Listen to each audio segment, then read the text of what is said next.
Hi friends, welcome to my channel.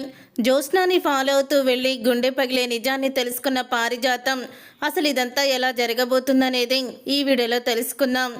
Kashi అయితే పారిజాతానికి phone చేస్తాడు. నాన్న ఎక్కడున్నాడో నీకు తెలుసా నానమ్మ అని అడుగుతూ ఉంటే, మీ నాన్న ఎక్కడున్నాడో నాకెలా తెలుస్తుందిరా, నీ దగ్గర లేడా అని అడుగుతూ ఉంటుంది పారిజాతం. లేడు నానమ్మ, నాతో గొడవ పడ్డాడు, ఎక్కడికి వెళ్ళాడో తెలీదు, ఫోన్ రింగ్ అవుతుంది తప్ప లిఫ్ట్ చేయడం లేదు అని కాశీ అయితే అంటూ ఉంటాడు.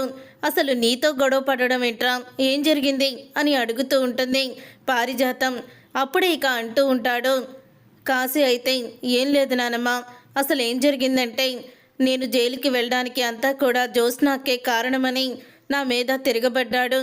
జ్యోత్స్నాకే నన్ను అర్థం చేసుకుంది, నువ్వెందుకు అర్థం చేసుకున్నావని నేను గట్టిగానే మాట్లాడాను. ఆ తర్వాత కోపంతో రగిలిపోయాడు. నాకు తెలిసి జ్యోత్స్నాక్క దగ్గరికే వస్తాడేమో అనుకున్నాను అని అంటూ ఉంటాడు కాశీ. అప్పుడే ఇక్కడికి రాలేదురా అని ఫోన్ పెట్టేస్తుంది పారిజాతం. ఫోన్ పెట్టేసిన తర్వాత, ఏంటి దాసు ఆ రోజు నైట్ ఇక్కడికి వచ్చాడా, మరి జ్యోత్స్న నాకేమీ చెప్పలేదేంటి, ఆ రోజు కార్తీక్ కూడా దాసు మావయ్య వచ్చాడా అని వెతుక్కుంటూ వచ్చాడు, అంటే దాసు ఇక్కడికి వస్తానని చెప్పినట్టున్నాడు, మరి చెప్పినోడు ఇక్కడికి ఎందుకు రాలేదు అని అనుకుంటూ ఉంటుంది పారిజాతం. అప్పుడే ఇక పారిజాతం అలా అనుకుంటూ ఇక నడుచుకుంటూ వెళ్తూ ఉండగా అప్పుడే ఇక పారిజాతానికి కాలికి తగులుతుంది దాసు మెడలో నుంచి ఊడిపోయిన తాయెత్తు. అయితే అప్పుడే ఇక ఆ తాయెత్తు చూసి ఒక్కసారి షాక్ అయిపోతూ ఉంటుంది పారిజాతం.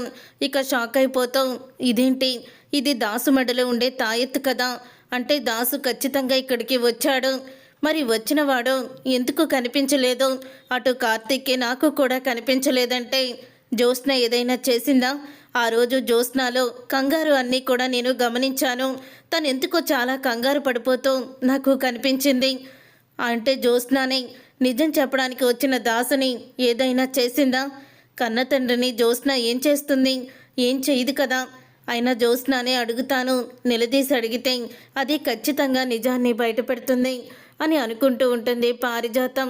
అలా అనుకున్న పారిజాతం ఇక వెంటనే జ్యోత్స్న దగ్గరికి అయితే వెళ్తుంది.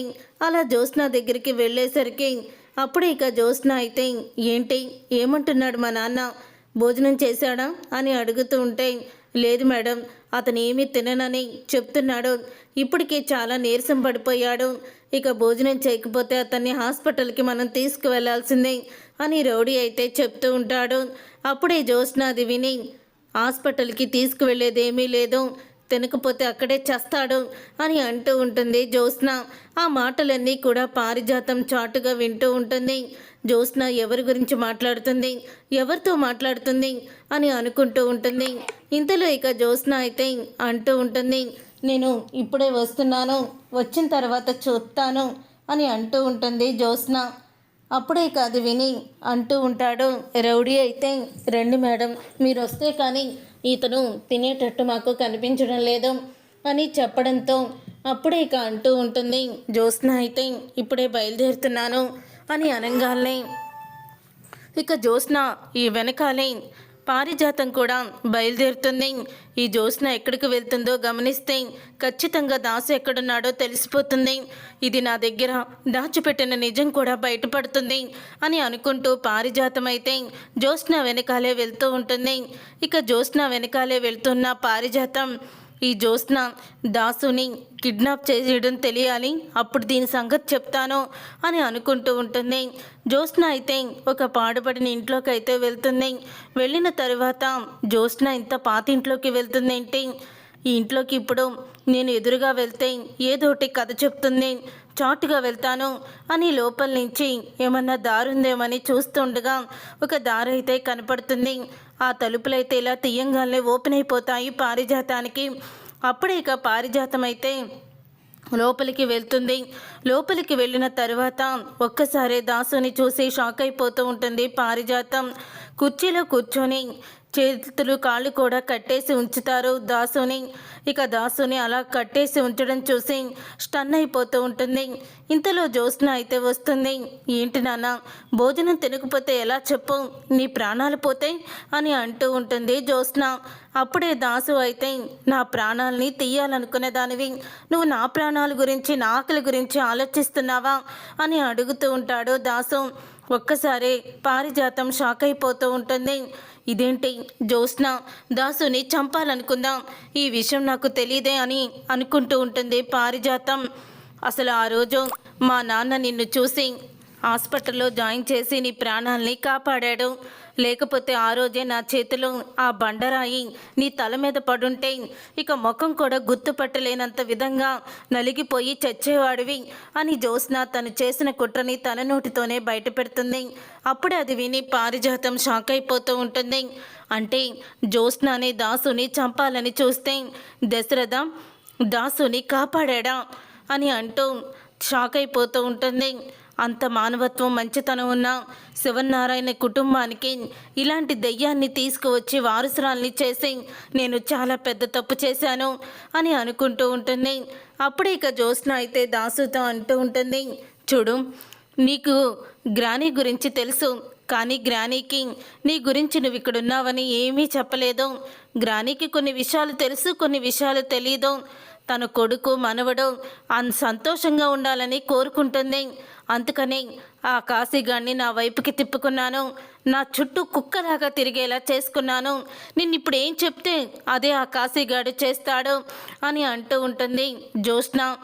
ఇక ఆ మాట విని దాసు, ఎన్ని రోజులని నువ్వు ఇలా చేస్తూ ఉంటావు, ఇక ఎన్నో రోజులు నీ ఆటలు సాగవు. శివనారాయణ గారి మీద కోపంతో మా అమ్మ ఆ రోజు నిన్ను మార్చేసి ఆ ఇంటి వారసురాల్ని చేసింది.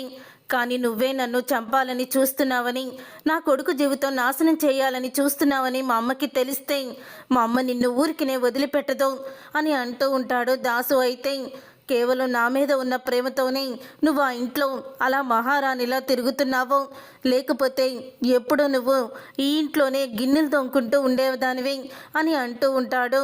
అప్పుడే ఇక జ్యోత్స్న అయితే, ఏం మాట్లాడుతున్నావు నాన్న, అంత ఈజీగా గ్రానీకి ఈ విషయాలన్నీ తెలియనిస్తాను అనుకుంటున్నావా? అస్సలు కూడా తెలియనివ్వను. ఎందుకంటే గ్రానీకి తెలిస్తే ఏమన్నా ఉందా? నిజంగానే నువ్వు చెప్పినట్టు గ్రానీకి నువ్వన్నా కాశీగాడన్నా చాలా ఇష్టం, మీకోసం ఏదైనా చేస్తుంది. కానీ గ్రానీని కూడా నేను నాకు అడ్డుగా ఉంటే అడ్డు తొలగించుకుంటాను తప్ప ఎట్టి పరిస్థితుల్లోనూ ఆ ఇంటి ఆస్తిని కార్తీక్ బావుని వదిలే ప్రసక్తే లేదు. నీతో ఎంత మంచిగా నటిస్తూ నిన్ను వెన్నుపోటు పొడిచానో అలాగే గ్రానీతో కూడా అలాగే నటిస్తూ వెన్నుపోటు పొడుస్తాను. గ్రానీ అయినా ఎవరైనా సరే నేను అనుకున్న దానికి జరగకుండా అడ్డుపడితే మాత్రం ఎవరిని కూడా నేను వదిలిపెట్టను అని జ్యోత్స్న అయితే తన నిజస్వరూపాన్ని తనే బయట పెట్టుకుంటుంది. ఇక జ్యోత్స్న చేసిన కుట్రలు, జ్యోత్స్న చేసిన మోసం, తన స్థాయి అంతా కూడా తను చేస్తున్న కుట్రలు తెలుసుకొని తను ఎలాంటిదో కల్లారా చూసి పారిజాతం షాక్ అయిపోతూ ఉంటుంది. చూసారుగా ఫ్రెండ్స్, మరి జ్యోత్స్న కుట్ర తెలుసుకున్న పారిజాతం ఇప్పుడు అసలు నిజాన్ని దశరథ శివనారాయణ ముందు బయటపడుతుందా, అసలు ఏం జరగబోతుందనేది రాబోయే కథలో తెలుసుకుందాం.